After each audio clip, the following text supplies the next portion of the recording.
Baik, ya berikutnya kita masuk di pelajaran 3.2 Request for Quotation, RFQ ya, atau Quotation Processing.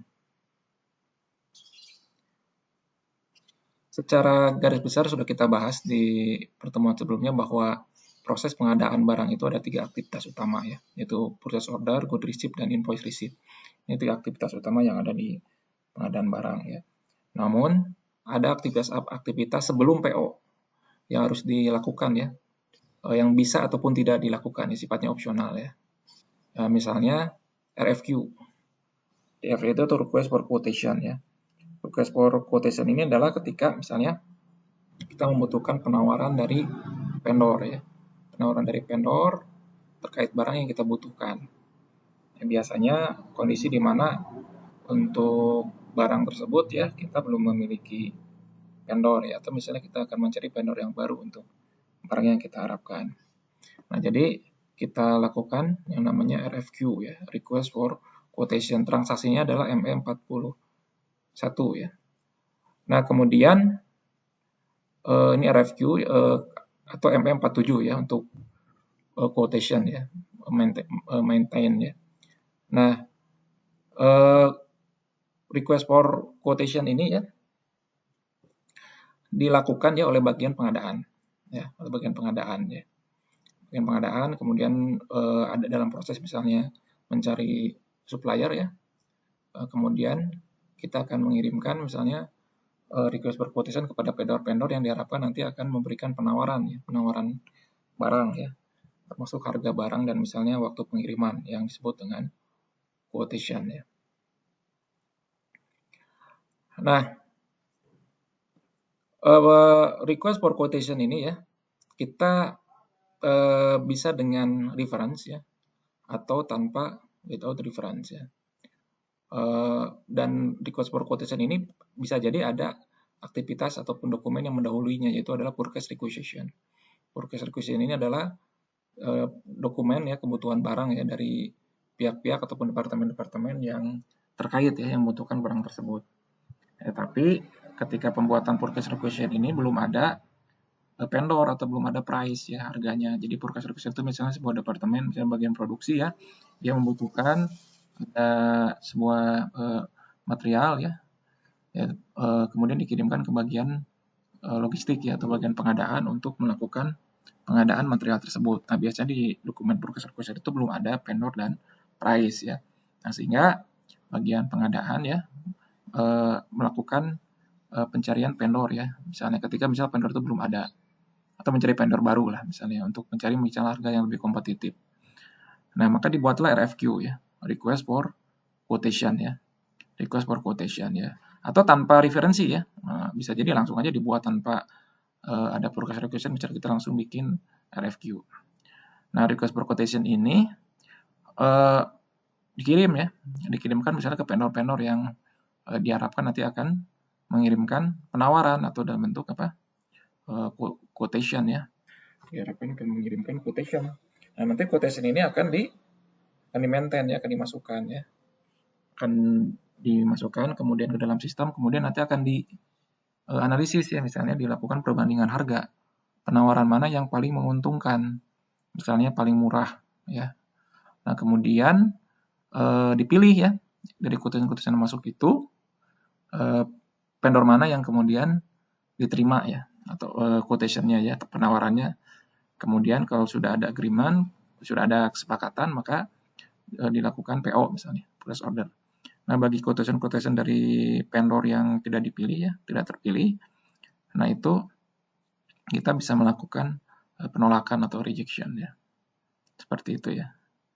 Nah, ketika kita buat quotation ya, RFQ, request for quotation, kita bisa mengelompokkan ya penawaran-penawaran vendor ini, misalnya vendor ABC ini ya, ke dalam collective number ya, sehingga kita gampang mengidentifikasikannya, misalnya penawaran tadi itu terkait penawaran yang mana gitu kan, vendor ABC itu yang dikolektifkan. Ini hanya sebuah kode saja ya, kode untuk mengelompokkan penawaran dari vendor. Misalnya ada 3 vendor ya untuk penawaran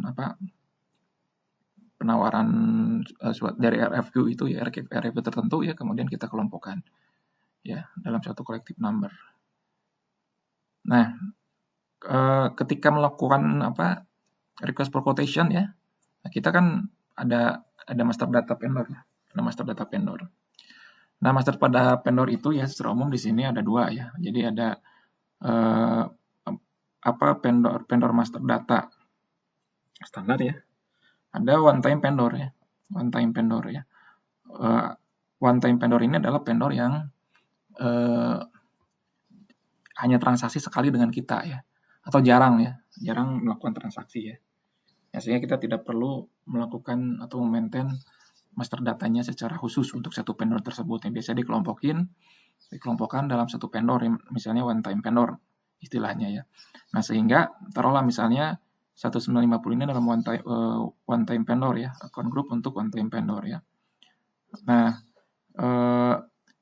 ketika kita akan membuat PO ya, nah kita harus melengkapi secara manual data-data vendor tersebut ya, karena di one time vendor di master datanya, ya itu hanya umum saja, hanya terkait misalnya bahasa, currency atau reconciliation account, tidak menjelaskan ya secara detail data-data terkait vendor tersebut, karena tadi transaksinya mungkin hanya sekali ya, jadi tidak efektif kalau misalnya kita maintain dalam bentuk vendor master data.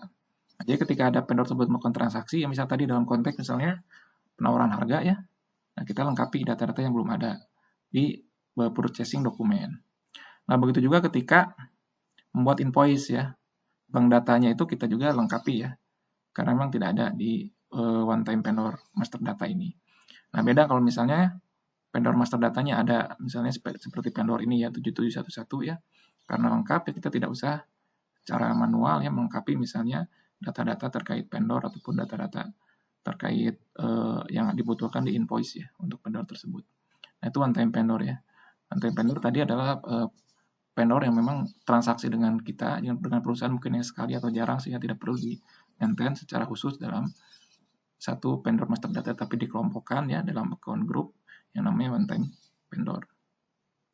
Nah, ini ada langkah-langkah ketika kita membuat request for quotation ya. Ketika membuat request for quotation itu kita pertama jalankan ya transaksi RFQ ya, atau tiketnya MM41 ya, request for quotation create ya MM41 ya. Kemudian akan muncul ya di sini initial screen-nya ya, kita lengkapi quotation deadline, purchasing organization, purchasing group-nya. Kemudian berikutnya ya enter ya, kita nanti masuk di collective number, kita lengkapi collective number-nya. Kemudian sudah itu kita enter ya, kita masukkan item overview. Nah, di sini kita masukkan material yang kita butuhkan ya, yang akan diminta kepada penawarannya dari vendor-vendor tadi ya. Item overview kita lengkapi materialnya, kuantitinya, due date-nya ya. Nah, kita juga bisa melengkapi lebih detail ya di detail screen item ya, tapi ini sifatnya opsional ya. Nah, kemudian sesudah itu ya kita tambahkan ya, kalau misalnya ada RFQ untuk multiple vendor ya, kita akan mengirim ke vendor mana saja. Kita lengkapi vendor-vendornya ya. Di sini kita bisa berulang ya, tergantung dari berapa banyak ya vendor yang kita kirim RFQ kita gitu kan ya. Nah, di sini misalnya vendor number atau one time vendor datanya kita isi. Kemudian sudah itu kita save ya. Nah, ini adalah langkah-langkah secara umum untuk membuat RFQ. Nah, berikutnya ketika quotation itu sudah masuk ya. Quotation sudah masuk. Jadi ada penawaran dari vendor ya. Penawaran dari vendor. Nah, kemudian kita masukkan penawaran-penawaran tadi ya. Penawaran tadi dari vendor itu ya. Misalnya ada 3 penawaran ya. Ada 3 quotation dari vendor A, vendor B, sama vendor C ya. Nah, ini kita masukkan di quotation maintain ya. Jadi di MM47 kalau di code-nya ya kita masukkan gitu kan ya. Nah, kemudian misalnya penawaran dari masing-masing vendor kan kita input juga datanya ya. Misalnya dia menawarkan berapa harganya, kemudian apakah ada biaya tambahan, apakah ada diskon dan lain-lain. Nah, sudah itu langkah kedua melakukan komparasi ya. Ya, kita bisa melakukan komparasi atau perbandingan dari harga ya, penawaran dari vendor itu ya. Nah, kita bisa menggunakan tikon misalnya MM49 ya untuk melakukan komparasi ya. Nah, jadi nanti akan secara otomatis sistem akan mengkomparasikan penawaran dari masing-masing vendor ini ya. Misalnya dari vendor ABC nanti akan diurutkan ya.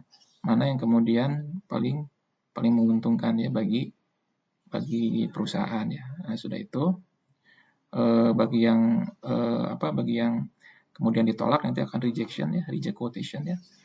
Nah, kemudian bagi yang kemudian diterima ya quotation-nya, nanti akan bisa nanti dibuat ya dalam bentuk info record ya, condition-nya disimpan dalam bentuk info record ya. Itu mungkin ya terkait request for quotation ya. Silakan kalau misalnya ada pertanyaan atau tambahan.